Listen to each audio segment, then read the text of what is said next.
সংস্কার কমিশনগুলি কাজ করছে, তাদের কাছে আমরা আমাদের দলের পক্ষ থেকে আমাদের পরামর্শ জানিয়েছি। এ ব্যাপারে কোনো কিছু এখনো চূড়ান্ত হয় নাই।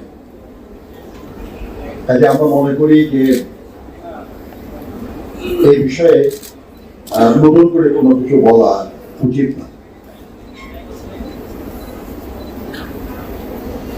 এবং একইভাবে আমি মনে করি যে প্রত্যাশার কথা অনেক, সব প্রত্যাশা তো পূরণ হয় না, কিন্তু আমরা জানি আর কি যে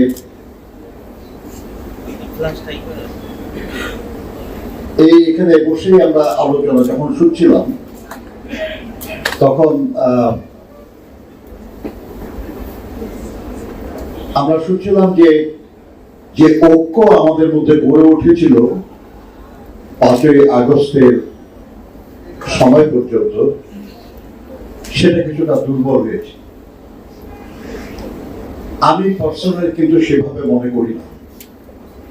হ্যাঁ, কিছু ব্যাপারে দ্বিমত হয় আমাদের, কিন্তু দ্বিমত হওয়াটা গণতন্ত্রের সুস্বাস্থ্যের লক্ষণ।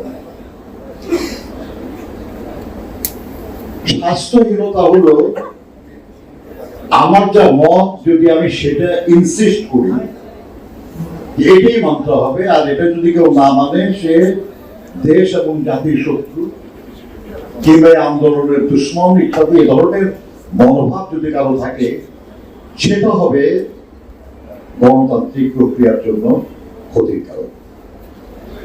দ্বিমত থাকবে, সংখ্যাগরিষ্ঠ যে মত গ্রহণ করবে গণতন্ত্রে সেটাই সঠিক মত।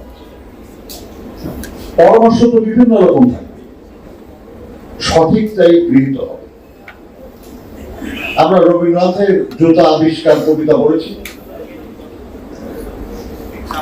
আপনার পরামর্শ দেওয়া হয়েছে যে ধুলায় যদি না লাগে পা, তাহলে পায়ে তো ধুলা লাগে না। রাজা দুশ্চিন্তাগ্রস্ত যে তার রাজার পায়ে ধুলা লাগে, এটা তো সাংঘাতিক ব্যাপার।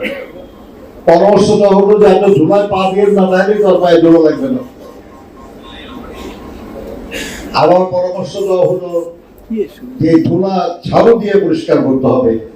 17 লক্ষ ঝাড়ু কেনা হলো এবং দেখা গেল যে সারা রাজ্য জুড়ে ধুলা হয়ে গেছে। পরিতে ধুলা দূর, জগৎ হলো ধুলায় ভরপুর।